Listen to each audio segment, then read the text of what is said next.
Como lo anticipábamos anteriormente, nos vamos a meter en el espacio de Creando Realidad Inclusiva.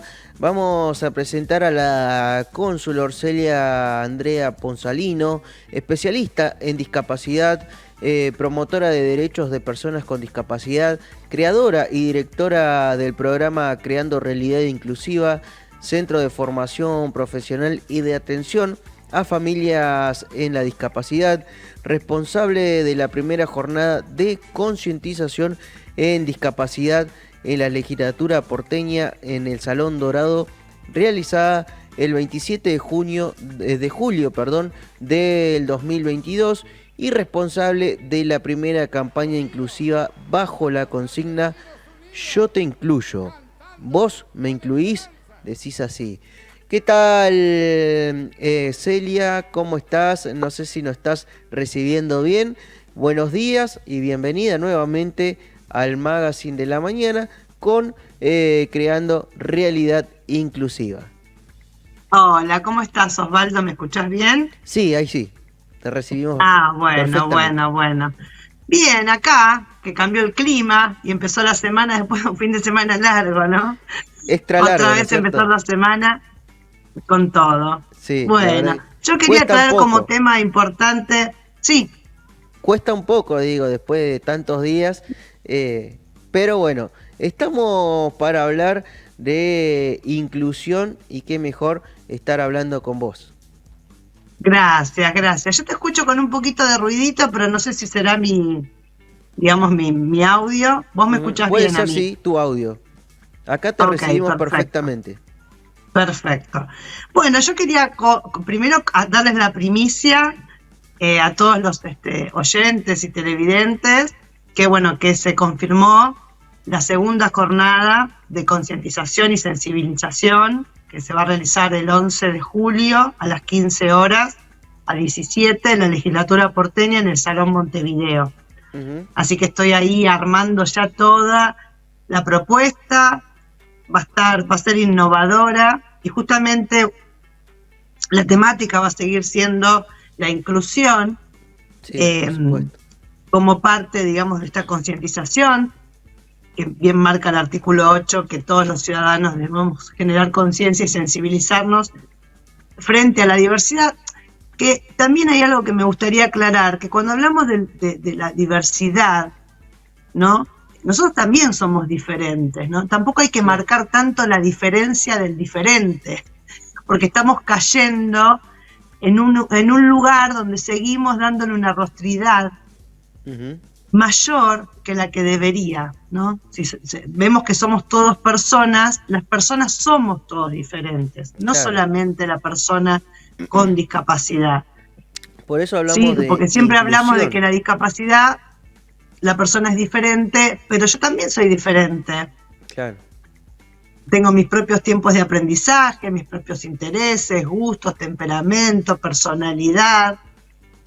Un diagnóstico que forma parte de la identidad, como es la discapacidad, una condición, no quiere decir que esa persona sea más diferente a uno. Entonces, tampoco hay que darle tanta entidad a la diferencia, porque es lo que prima en todas las sociedades en el mundo. Todos somos diferentes en nuestro aspecto físico, en nuestra forma de vincularnos.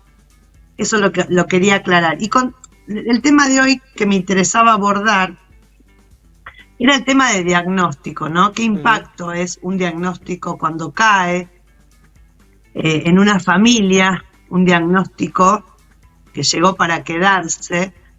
Y cómo revoluciona todo también, porque por ahí no se lo esperan y esta noticia por ahí puede caer mal, puede caer bien, según cómo se lo lleve, ¿no es cierto?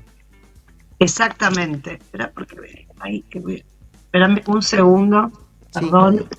porque estamos en vivo, pero hay algo que no Esto estoy es televisión escuchando en vivo. bien. Ahí está.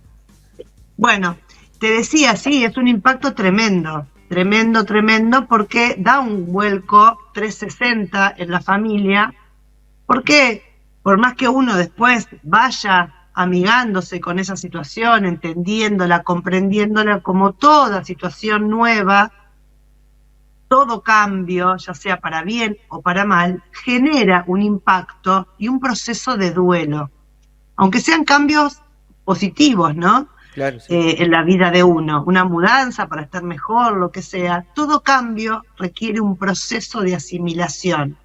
Yo siempre comparo estos procesos con el proceso digestivo, ¿no? Uno primero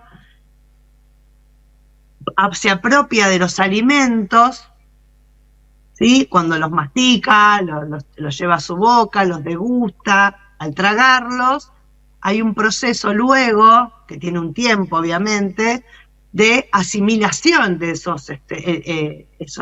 lo que ingerimos. Y después hay una clasificación que va a decir esto sí, esto no, ¿no? Con esto me quedo y esto lo desecho, que es la etapa después de eliminación de esos alimentos. Bueno, en un proceso de duelo, cuando aparece un diagnóstico inesperado, que puede aparecer en cualquier etapa de nuestras vidas, no solamente la discapacidad está ligada al nacimiento, que puede llegar a ser algo, un diagnóstico perinatal genético o un diagnóstico que se da por asfixia en el momento del parto, que después deviene como consecuencia una parálisis cerebral, alguna secuela que haya quedado de eso, sino que también a lo largo de la vida. Pero el diagnóstico, el primer impacto, ¿no? Con todo eso, con todo lo que requiere, nos deja un poco como congelados, ¿no? Porque veníamos con una vida sobre ruedas de una manera y ahora empieza a cambiar a partir de este diagnóstico, que requiere una atención personalizada, una atención específica, y empiezan a aparecer estos invitados, como yo los llamo, invitados forzosos a la familia, claro, que son todos los terapeutas, los médicos, que vienen a acompañar ese diagnóstico que lleva la persona, ¿no? Y claro, y ahí se pierde la identidad primaria, el nombre de esa persona, que empieza a dejar de ser Juan, Pedro, Pablo, para convertirse en su diagnóstico, ¿no? Entonces, si hablamos de un diagnóstico en la niñez, por ejemplo, un niño que venía siendo quien era, y luego aparece ese diagnóstico, ¿no? Ya los padres mismos empiezan a mirarlo con angustia, con dolor, con incertidumbre, sin saber qué hacer, cómo hacerlo, qué les va a deparar. ¿Qué va a pasar en el futuro? Exacto, esa pregunta constante y sonante, ¿no? ¿Qué va a pasar cuando yo no esté? Y se empiezan como a imaginar situaciones y se pierde un poco la esperanza, empiezan sentimientos que quizás las personas no quisieran sentir, como vergüenza, enojo, bronca, ¿por qué a mí? ¿Por qué esto? ¿Qué pasó? ¿Qué hice yo? ¿No? Entonces, claro, porque hay un cambio muy profundo y sustancial a partir del diagnóstico. Por eso es sumamente importante que las familias estén acompañadas al momento de dar la noticia. Ustedes vieron que salió para lo que es el diagnóstico de síndrome de Down, que es un diagnóstico genético que puede aparecer como un diagnóstico perinatal o enterarse, depende si la familia quiere enterarse antes o no, o se descubre la situación o no, aparece en el momento del nacimiento, que se constata después con un estudio genético. Es un diagnóstico que en realidad es aleatorio, no es hereditario, se puede dar a cualquier edad. Y bueno, salió la ley del diagnóstico humanizado, digamos, donde pretende que los médicos, por lo menos esta lectura les doy yo, cuiden la manera de dar el diagnóstico a la familia sin ponerle ningún tipo de connotación que tenga que ver con lo que le pasa a esa persona con ese diagnóstico que tiene que decir. Y aquí se da como la disyuntiva, ¿no? ¿Viste? ¿Y cómo le digo el diagnóstico a alguien que, vamos a decir, irrumpe algo inesperado, ¿no? Que viene a traer algo que no estaba pensado. Es muy difícil. Entonces, yo siempre digo que eso tiene que ser anterior, ¿no? Cuando yo atiendo a un paciente, un consultante, sobre todo en el ámbito médico, el vínculo empieza desde el momento que la parturienta, ¿no? La mamá, se sienta por primera vez al consultorio junto con su pareja, ¿no? Y empieza ese embarazo y que no quede solo en una cuestión médica, de medir una panza, de controles médicos que son lógicos, sino también vincular para ver qué tipo de familia tengo, qué decisiones tomaría, y también un poco no romantizar tanto la situación del embarazo, porque toda situación, ya sea mínima, produce un riesgo, y bueno, sería bueno, sin intentar poner malos augurios, ¿no? Porque pareciera ser que si uno empieza a hablar de supuestas situaciones, genera también una angustia en la embarazada, en este caso, porque le está diciendo, pero ¿cómo me estás queriendo decir que puede ser que...? Pero bueno, es importante que el médico como que empiece a vincularse para saber también, si tuviese que darle una noticia, cómo podría dársela conociendo un poco más a fondo a esa persona. Pero por otro lado, si miramos distintos contextos, no es lo mismo un médico en un consultorio que un médico en un hospital, ¿no? Los tiempos son más crudos, más complejos. Por eso es tan importante que los médicos, con esta ley, tengan dentro del equipo alguna en este caso, bueno, yo voy a hablar de mi profesión, pero un apoyo, una contención psicológica para esa familia, para amortiguar la caída. Claro, eso te iba a porque consultar. Uno no puede dar una noticia y que esa persona se vaya a la casa, ¿no? Llena de dudas, llena de miedo, llena de angustias, ¿no? Porque una noticia inesperada, digamos diagnóstica, nunca va a caer bien. Porque es lógico, porque uno no estaba preparado para eso. Uno viene idealizando a su bebé de una manera, que nazca sano, ¿no? Entonces viene esta noticia y ¿ahora qué? Es algo natural, está bien que eso pase, no te hace ni malo ni bueno.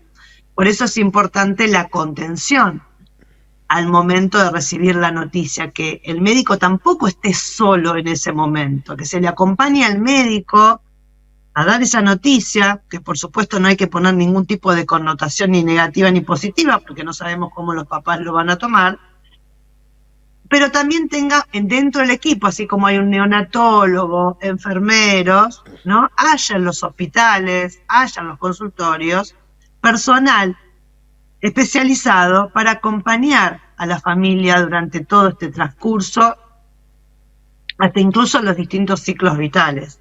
Claro, sí, porque sí, por supuesto.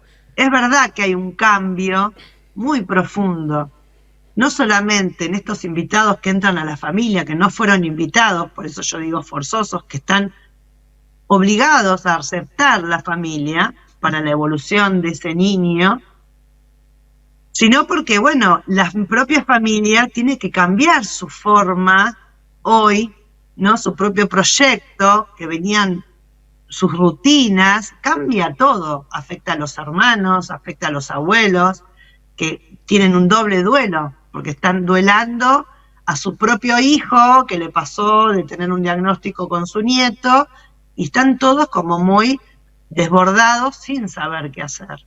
Por supuesto, sí. Entonces eso tendría que estar desde foja cero. Ahora, una consulta, Celia.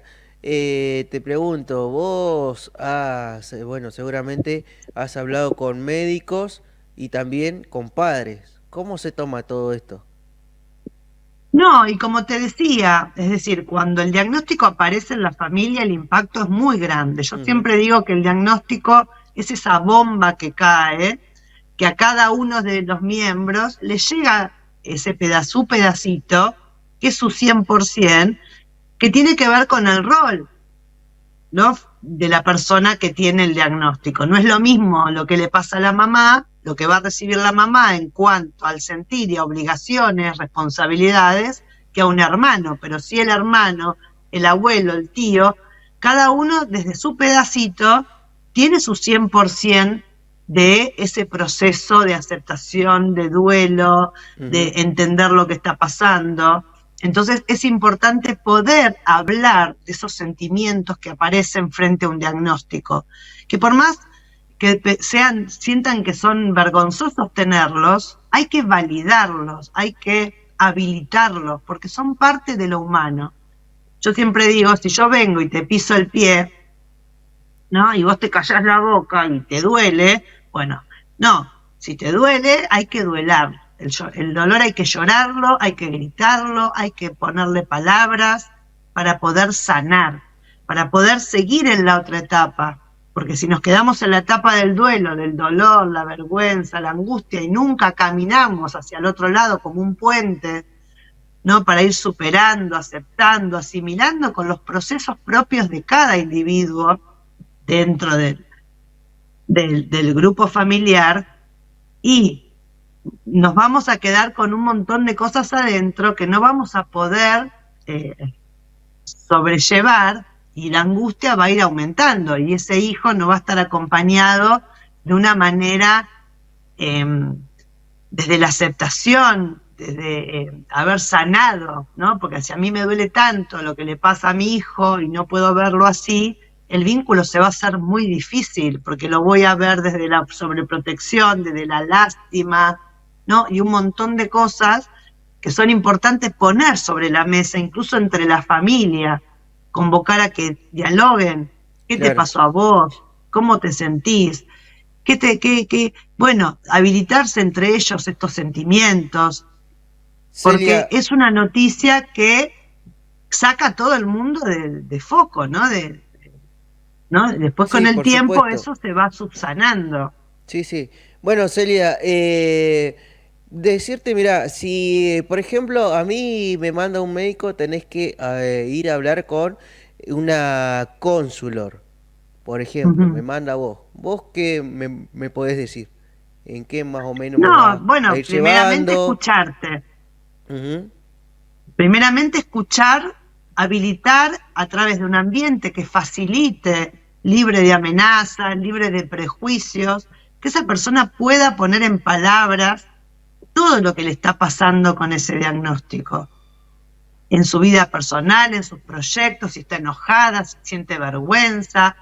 Digo, tener ese espacio de escucha activa para que esa persona pueda ir escuchándose a sí misma, ir sanando, ir sacándose todo ese dolor de adentro, para justamente llorarlo y después empezar a ver lo positivo, el camino que va a poder tener y acompañar a ese hijo, a ese esposo, a esa esposa, a ese amigo, ¿no? Digo, pero primero tiene que esa misma persona tener un espacio de contención y escucha activa, amorosa, donde se sienta que puede decir lo que siente y que nadie la va a juzgar, para poder ir sanando de a poco este proceso de duelo que es necesario. No hay que ocultar, porque ¿qué pasa? Cuando aparece este diagnóstico, también aparece todo el deber ser terapéutico, ¿no? Que invade, y a veces hay que empezar también a separar lo importante de lo urgente, ¿no? A mí me ha pasado tener familias, voy a dar este ejemplo, una pareja que tuvo su primer hijo con síndrome de Down, 40 días, yo los atiendo una vez por mes, porque cada uno puede elegir los tiempos que quiere, una vez por mes, una vez cada 15 días, semanal, eso va a depender. Yo atiendo a la pareja, les doy orientación, conversamos, y bueno, y justamente le habían dado al bebé de 40 días estimulación temprana. En el síndrome de Down es fundamental la estimulación temprana. Pero tampoco hay que correr contra el tiempo, no pasa nada si no levanta la cabeza al mes y la levanta a los 2 meses. No es que no va a poder, digo, también esto de meternos en la cabeza que el tiempo es nuestro enemigo no está bueno, porque los papás tienen que procesar lo que están viviendo y tienen que sentirse preparados y con ganas de enfrentar de a poco, porque separar lo importante del urgente es decir, ¿Es algo de vida o muerte? Estamos hablando de que se tiene que hacer una intervención del corazón y no podemos dejar, bueno, ahí no hay mucho tiempo para pensar.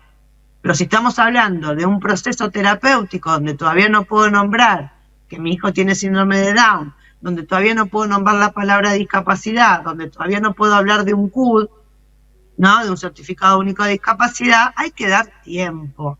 Claro, Porque sí. los padres pueden estimular a sus propios hijos, porque el niño, el bebé, lo que más necesita es el cariño de la madre, la contención, que lo cambien, que lo duerman. Digo, un bebé recién nacido requiere los cuidados básicos y de cariño que todo bebé necesita. Por supuesto. Entonces, que lo lleven a estimulación temprana está bien, pero que si todavía no se sienten preparados o no encontraron la persona adecuada y todavía no lo procesaron, no pasa nada, ¿no? Y bueno, y justamente esta familia le habían también recomendado con 40 días que lo llevaran a un fonoaudiólogo.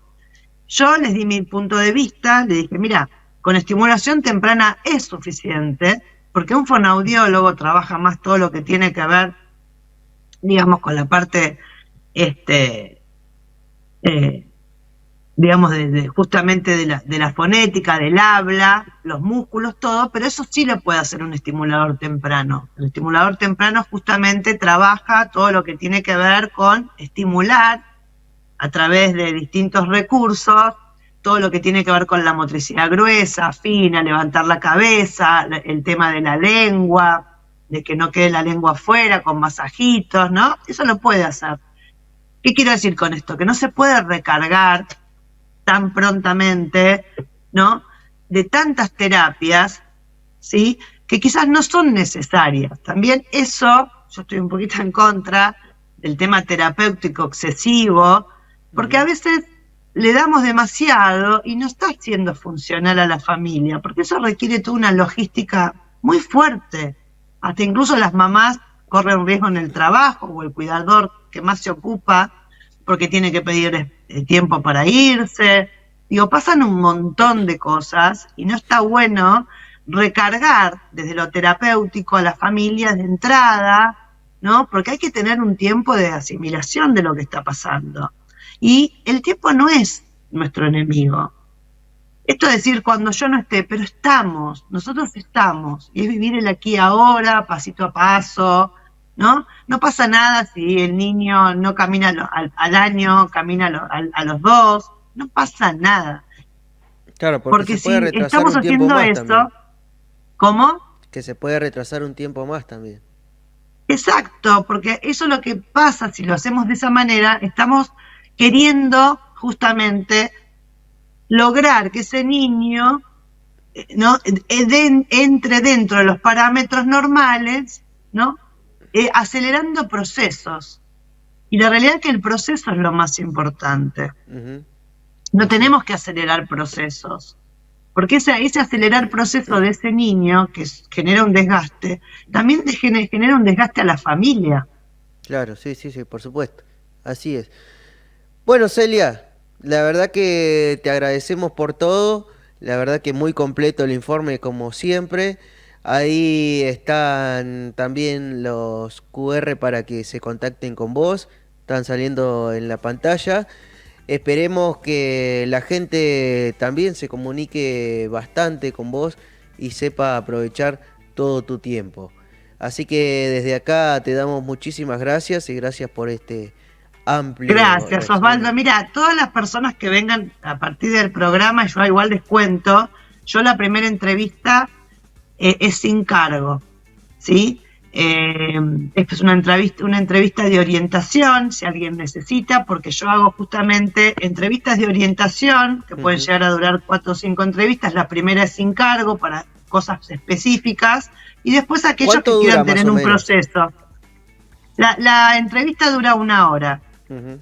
Es una entrevista de orientación que si la familia se siente cómoda y quiere seguir proceso conmigo, que yo los siga acompañando en todos los desafíos que se le presentan, que la idea es que puedan encontrar sus propias herramientas y tome la familia un rol activo dentro del grupo terapéutico. Esto es trabajar juntos, Claro. con la familia. Porque Sí, la por familia supuesto. tiene un saber que el profesional no puede perderse. Nadie mejor que la familia sabe lo que quiere y cómo lo quiere y para qué lo quiere. Nosotros Exactamente. somos sus compañeros, sus copilotos para ayudarlos a descubrir todo ese potencial que tienen y hacia dónde quieren caminar como Ujú. familia. Claro, sí, sí. Porque si estamos dándole directivas todo el tiempo y los ponemos en ese lugar pasivo, se genera mucha frustración, mucha angustia, Ujú.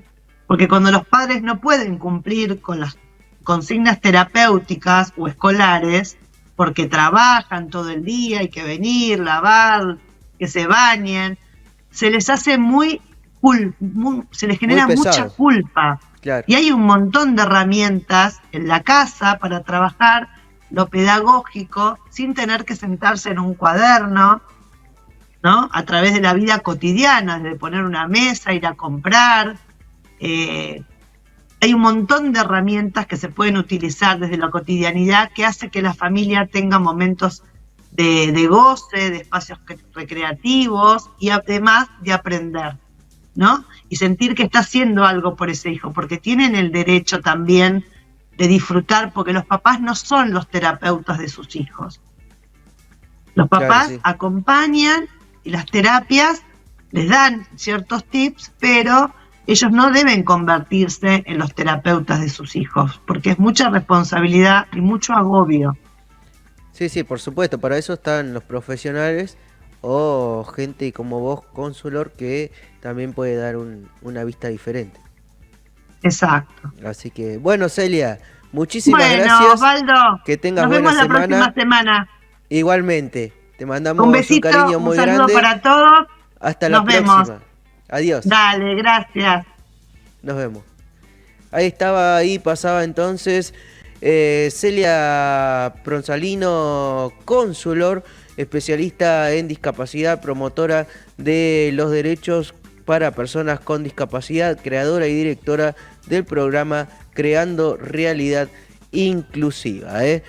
No te muevas porque en el próximo bloque vamos a estar hablando desde General Pico con Juan Paulo Vieta, economista él, así que todos estos temas que están pasando con el dólar y demás.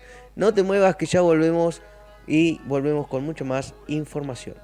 Penas y tristezas, yo he aprendido que amargura cura todas las penas y tristezas, cura todas las penas y tristezas.